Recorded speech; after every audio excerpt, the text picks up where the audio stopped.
The so let's jump for a minute over to Lusternia because I know that a lot of players that are going to tune into this are going to want to know about things that are going on. Uh, you had mentioned to me a little bit prior to this interview about some of the features of Lusternia. We talked about some things we could talk about, and so I wanted to ask you, can you tell us a little bit about things like village revolts, Aether space, grappling for control of power in this game? I mean, explain why this game is different from other games, how the different civilizations have to work together or work against each other. Help us understand why Lusternia is unique. Well, one of the things I wanted, especially coming from IKEA, was a way for the main player orgs, the cities, and I'll just call them cities, but I'm including cities and communes, which are nature cities, uh, some way for them to compete with each other. Right. And I think the first thing we did was the village revolts. One of the difficult things about war systems is that they go on forever, or they can go on forever, Yeah. and it's a matter of people staying up 24/7 to destroy or capture another city, and the person with the player or players with um, the most Actively eh, online player kind of thing. Yeah. yeah, the sort of the insane players that Yeah. can do that are the cities that can just completely destroy another city. Yeah. And I think we saw that in IKEA, but I really enjoyed having, or I really wanted to have some type of conflict, a competition system between the cities. And the couple of the first things I did was to make quests that can only be done in certain times, or that take a while to. What's the word I want?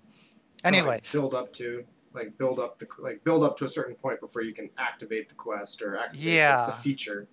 yeah, but so it's not a continuous thing that's just Mm-hmm. pounding a city or a commune over and Mm-hmm. over. Right. And the first quest was the Sea Quest, where the old undead emperor is battling the kelpies in the two competing seas, Mm-hmm. and it actually affected the good city and the evil city, um, New Celeste and Magnagora. But I think we had to eventually tone that down because even that was getting a little oppressive for the cities if someone just kept doing it over and over and over again. Right. But the village system, which turned out to be quite successful, is the villages in the world will pledge themselves to a commune or city. Mm-hmm. And to do that is we have a system called influencing, which is a type of combat that instead of you trying to kill someone with a sword or a fireball, you try to influence them with your own ego and convince them to come over to your side. Right. So the village system uses that non-lethal combat to convince a city or a village to join another city. Mm-hmm. And then once the village joins, it pledges its gold and commodities. I think that's the main way Right. cities get commodities. And it turned out to be quite successful, and I am pleased how that turned out. And going with Aetherspace, we just did this recently, is that in Aetherspace, which is kind of like, I don't know how you describe Aetherspace, it's like another dimension, and it's like traveling in a ship in a sea. Mm-hmm. So it's an enormous space to travel in. And within Aether space, there are little things we call Aether bubbles, which are like planets. And we've recently come up with a system called Aether flares, where you go on your Aether ship and you can control the bubbles, the Aether Mm. bubbles, or Yeah. the planets. Right. So now that's the type of thing I like to bring in that gives competition among the cities. They're regimented, so it happens only at specific times. I think only once a week for the village revolts, and maybe once every 10 days for the Aether flares. But it's a good way for the cities to compete with each other and have, Right. uh, sort of talking rights about, hey, we have this many uh, uh, villages or Aether Right. bubbles. And the names of the cities actually change on how many uh, villages you control. Wow. Like you can start off as a little barony and work your way up to a empire, that type of Right. thing. Okay. Interesting. Yeah, and one of the things that I think that offers is something for the end game player to really be a part of, because a lot of the games people often feel like, okay, I've reached the highest level that you can get to, or one of the highest levels, and I've got all the, leveling behind me. Now what is there to do? And now you've opened up this whole new environment for the end game players to be a part of.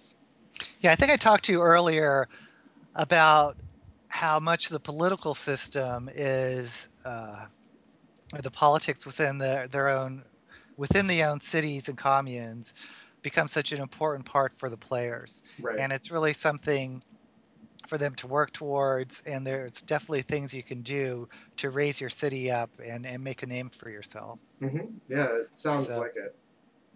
Okay, very cool. Well, I like that, and I think that people that have been playing Lusternia probably are really enjoying this new introduction to the Aether space. One of the things we had talked about was combat, and you had mentioned that you made your own skills for this game, completely unique from any other game. That would obviously create some challenges for players that are probably transitioning from other games into this game, maybe from another Iron Realms game, because they will be unfamiliar with maybe some of the combat terms. Are there some similarities in skills or skill sets and then differences? I mean, can you describe combat in Lusternia for us? um, can I describe combat in Lustrity? Well, if you come from another Iron Realms games, there is a steep learning curve. Most of the mechanics are kind of familiar, Mm-hmm. but the skills are uh, well, for example, we have something called power, Mm-hmm. which is a way to regulate certain skills so that we can have like some pretty powerful skills, Yeah. but they're regulated by how much power you use. Because if you use a skill, you can have up to 10 power, you use from 1 to 10 power. And if you use all 10 power in one skill, that means you can't use another power skill Right. for until it regenerates. Right. And it's not like mana or health that most people are used to Yeah. in games where you can just sip an elixir and boom, Right. you're right back to 100%. Yeah, there's no easy way to regain power except through time.